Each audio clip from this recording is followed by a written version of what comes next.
Celebrating 30 years of phenomenal trend forecasting, 5 times a week, Monday through Friday. Here's Gerald Celente with today's trends in the news. Hi, this is Gerald Celente. It's Thursday, November 19th, 2015. And here are some of today's trends in the news. Well, you got that trend alert yesterday. Terrorism. Face the facts or face World War III. Nothing like it anywhere. Read all of the media. Everything that we wrote in that trend alert is being ignored by the mainstream media, and the march to war keeps moving forward. The drums keep beating louder, and so do the voices of the fat mouths that want to wage war. Not a peep about peace. On to the markets. Well, over there in Asia, things are looking better following yesterday's rise of the U.S. stock market on the news that looks like the Fed's going to raise interest rates come December, but only a little bit. And in Europe, not too much. Over here in the States, flat. Earl, mixed, but basically flat near its lows. Gold had a nice little pump upward. And again, the general economic news is being ignored. This is only a recovery that has been recovered from all of that cheap dough, as we keep going on and on, that they shoveled into the system to keep those stock buybacks and mergers and acquisitions going. So, the things that are ignored are Baltic Dry Shipping Index drops. How low? All-time low. The cost of shipping commodities fell to a record amid signs that Chinese demand growth for iron ore and coal is slowing, hurting the industry's biggest source of cargoes. The Baltic Dry Index fell to 504 points on Thursday, today, the lowest data from the London-based Baltic Exchange going back to 1985. It's a slowdown. Gloom for clothing retailers, even as U.S. economic outlook brightens. You know what that is. Oh, come on now. That ain't even bullshit. That's horse shit. Total horse shit that the U.S. economic outlook brightens. Who wrote this not too bright piece? Lindsay Whipp and Eric Platt. Sluggish sales as holiday season approaches, amid signs consumers are starting to hold back. How could they write this crap? Consumers starting to hold back. Hey, got someone, they don't have any money. Could you add that up? Or is that number too big for you to add up? 0 and 0, because that's what we got here. 2 zeros that would write imbecilic child crap like that. Holding back. Yeah, I got so much money, I think I'm going to hold it back. Yeah, everything's going up. All the costs are going up on everything that you buy except a few things. But we're going to hold back. We're going to hold back buying a house. We're going to hold back on everything. You know, the reason why there's gloom in clothing retailers is because people dress like crap. Look at the way they go out. They look like a bunch of cafons. Jeans, crummy shit. Look at that guy. You go to that Drake character who's the big rap star with his new hit that they keep playing over and over again. She called me on my cell phone. She called me on my cell phone. Cell phone.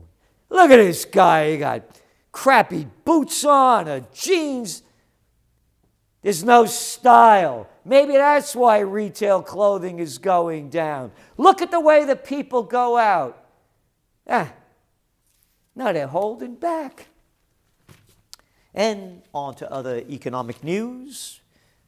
Number of things here in the Financial Times worth looking at. Barclays stalled electronic forex trades and lied to clients, says U.S. regulator. Barclays allegedly used its foreign exchange electronic trading platform to reject unprofitable trades and lie to clients about why their transactions were turned down. You ready for this? Prompting a $150 million penalty by U.S. regulators. Could you imagine if one of us did something like this? But when you're a member of the white shoe mob, man, you get a slap on the wrist. Oh, and they got really tough over here. Yeah, the New York department, they also said that they should fire the guy over here, the global head of electronic fixed income. Oh, wow, what punishment. Ooh. Remember, don't have more than 2 drinks. Make sure your license and registration are up to date. Don't go 5 miles over the limit. Make sure you walk the straight line. Look at this disgusting crap. What shit they throw out. Here, listen to this. The New York department, Barclays used algorithms to hold trades for hundreds of milliseconds. If markets moved in favor of the bank and the trade went through, if the client would have benefited, the trades were turned down, the regulators said. In one instance, Barclays staffers were told, if you get inquiries about rejected trades, just obfuscate and stonewall. Yeah, lie. Screw the people. U.S. regulators have also targeted automated and high-frequency trading. The Barclays settlement reflects one of the first major cases involved alleged abuse of algorithms. The case highlights the need for greater oversight, blah, blah, blah, blah, blah, blah, blah. Algorithms, you get it? The whole game is rigged. How many more of these things do we have to see before you call it a criminal operation? Nah, yeah, U.S. regulators. We'll just call it, I got it, a misdeed. Disgusting. Signal rate move has ECB credibility at stake. Oh, how could the ECB credibility be at stake when the organization's run by Mario Draghi, the former head of the Goldman Sachs gang? Credibility. What credibility? You have to be incredibly stupid to believe there's any credibility out there. The hints or signals in the language of central bank watchers have become heavy. The European Central Bank will do something in December to stimulate the Eurozone economy further by extending or enlarging its experiment in unconventional monetary policy. Experiment in unconventional monetary policy. What do you mean unconventional? How about screwing us any way they could imagine? Is that unconventional enough for you? Germany can borrow for a decade at 0.5% per year. Yesterday, Berlin sold 2-year government debt at a record low yield of minus 0.38%. For terms of a 5-year or less bond, bond buyers pay them to take their money.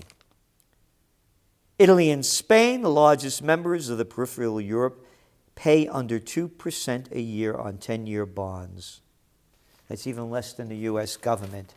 And here's how the scam goes.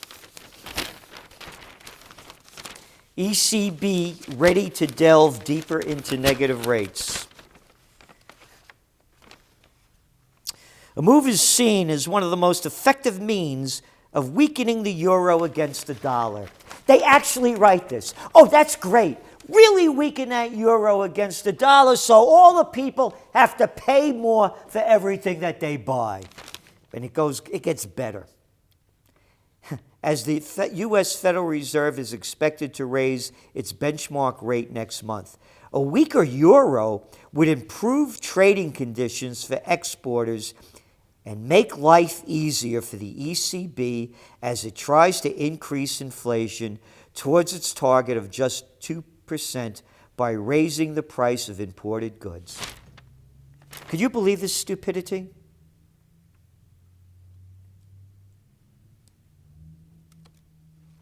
I just read to you the Baltic Index.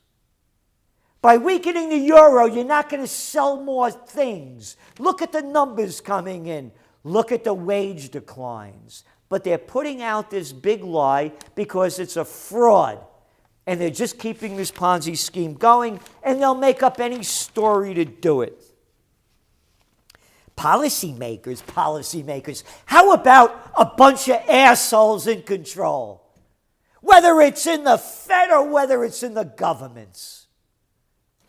No, let's call them policymakers. Let's be proper. And remember, if Trump could say shit, I could say asshole. Policymakers hope cuts deeper into negative territory would push banks to pursue lending to riskier businesses and households where potential profit margins are relatively high. This is sick. The concept of charging savers spooks people, but negative interest rates, you ready for this? Have long been a feature of economic theory. Whose economic theory? How about the theory of the madman? It's such... Warning, bullshit alert. Though negative nominal rates are still a novelty, real interest rates, which discount for inflation, have strayed below zero since the early years of the financial crisis. Okay. You just said over here that it's long been a feature of economic theory. And then you said over here that it began in the years of the financial crisis. That's not so long ago, 2009, when they started this. Actually, 2008. But that's how they sell the lie. Hey, good news, folks. All you little liberals, don't forget to vote for Hillary. Keep playing that Democratic fraud card. That's right. Here you go, right from your commander-in-chief, the liar that got his way into the White House and other ones to follow him and before him. Genetically engineered salmon approved for consumption by the FDA to FU. Federal regulators, policymakers, wankers, approved the genetically engineered salmon as fit for consumption. Hey, if they say so. And here's how stupid it all is. The approval for salmon has been fiercely approved by consumer environmental groups, which argued that the safety studies were inadequate and that wild salmon populations might be affected if the genetically engineered fish were to escape into the oceans and rivers. Here you go. What are they afraid of? This is from Bernadette Dunham, director of the agency's Center for Veterinary Medicine, sent a statement, quote, the FDA has thoroughly analyzed and evaluated the data and information submitted by Aqua Bounty. That's the company that's genetically modifying this stuff, regarding Aqua Advantage salmon, and determined that they have met the regulatory requirements for approval, including that food from the fish is safe to eat. Bravo! Don't forget, you little liberals. Yeah, the Democrats gave you those GMOs. Now genetically modified fish. Keep voting for them. Yeah, vote for the murderers and the thieves, the Democrats and Republicans. Let's keep staying stupid. This is Gerald Celente, and that's some of today's Trends in the News.